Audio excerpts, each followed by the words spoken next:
Well, I've set sail for the second time. It's now September 6th, so it's been almost 2 months since the last time I did this, and I got a few things working since then, including my autopilot. Involved fixing a bad switch, this control unit, but after I got that working, the ramrod still didn't work. I just fooled around and jiggled some wires and it started working. Where the wires enter the compass. Untied the lines today and was trying to set sail and it just refused to work. All I had to do was jiggle that plug-in and it started working. Old connections. And it's only drawing about 1 amp. The old laptop running OpenCPN. So I've got my engine wound up to 2400 RPM, which is what the boat builder recommends. But that was when the engine was new. I'm making 5 knots. 5 knots, so that would be 6 knots total. Because I've got a 1 knot current I'm battling. So what does the exhaust look like right now?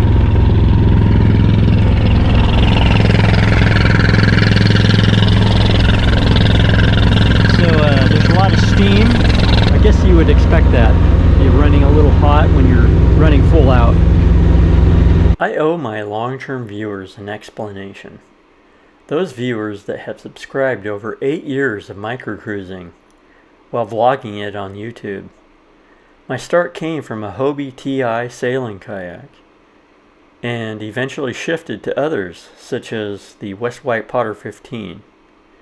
Which, by the way, I still love the Potter, and it worked so good for multi-day trips and getting me to unusual destinations. I really miss it. What happens when a microcruiser wants to retire and live on his or her vessel? Simple. Move up to a pocket cruiser. I consider a pocket cruiser anything less than 30 feet that one can sleep on and is greater than 20 feet. Lately, it seems every time I watch YouTube, there is a new video about what is the best blue water boat. I've watched several of these just to see if I might learn something new. Instead, I find out that the best blue water boat is their boat. Why don't they just cut to the chase and tell us what we already know they are going to take 20 minutes to say?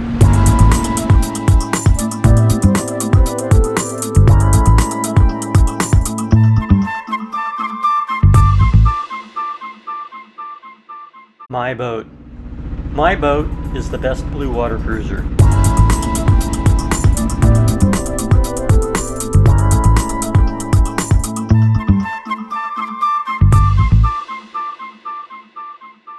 So I don't know what the world's best blue water boat is, but I can tell you why I chose the boat I chose. And many of the reasons I chose this boat have to do with the compromise between performance and safety.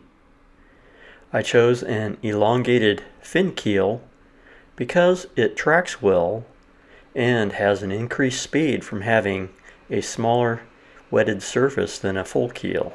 It also has a rudder attached to a skeg. This provides protection to the rudder and propeller from things like fishing nets, debris, and even groundings in shallow water. The steering is controlled by a tiller, which is directly attached to the rudder. This is called an exterior hung rudder. I wasn't looking for this, but it greatly simplifies inspecting your steering system. Everything is out in the open, and there are less points of failure. The negative that I experienced from this type of rudder is it is affected by waves slapping it from astern. Yet another trade-off. I wanted a cutter sail configuration for the head sails. This is because of the flexibility of changing head sails without giving up efficiency. Currently, I like the club-footed self-attending staysail provided by Shannon, but we will find out for sure with a circumnavigation if this is friend or foe. My destination for this trip was Joemma Beach State Park, Long Branch, Washington, in South Puget Sound of the Pacific Northwest. Key Peninsula on the shores of Case Inlet has a boat ramp with parking, a pier, dock, and several moorings. It has also several tent camping sites on 106 acres. You can anchor here, but I don't recommend it, since there is no protection from the tidal currents of Case Inlet. I noticed several boats tied to the dock for the night while I was there. This place offers protection from northerly winds, but is wide open to the south.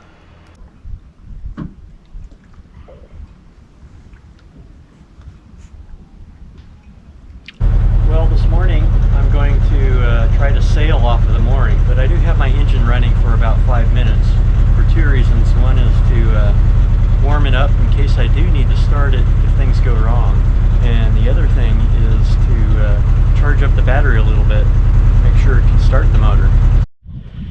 Well, as it turns out, an abundance of caution wasn't really in abundance. I ended up having to turn the motor on because I was drifting down on a 44-foot sailboat that had drifted into my path while I was untying the mooring line. Had to turn the motor on quickly and keep from running into it.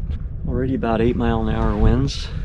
It's supposed to get up to 20 today. I've only got the Big Mama out, 150% Genoa. Today I'm going pretty much dead downwind. It'll be a reach sometimes, like right now. That's where I stayed the night last night, Joemma State Park. This anchorage's weakness is also its strength. It's wide open to the south, but I find it very enjoyable during northerly winds because of the expansive water views with all its twinkling lights after dark.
I had to sell my beloved micro power cruiser, mostly because I sold my house, which had the garage where she was kept.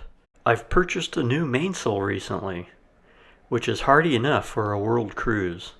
It's fully battened, has 3 reef points, and is a little bit different for this boat. I also took some time out to visit my daughter and her significant other and see their newly adopted van life on the Central California coast. We visited a couple of my favorite places from when I lived aboard 13 years ago in the same area.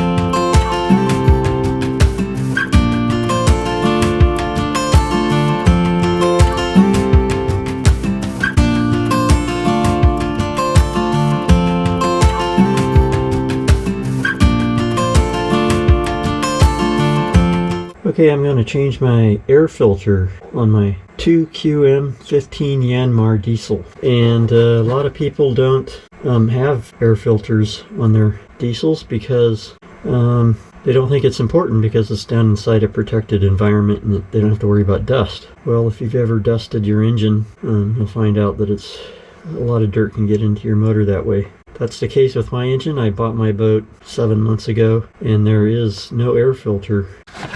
This is what they look like.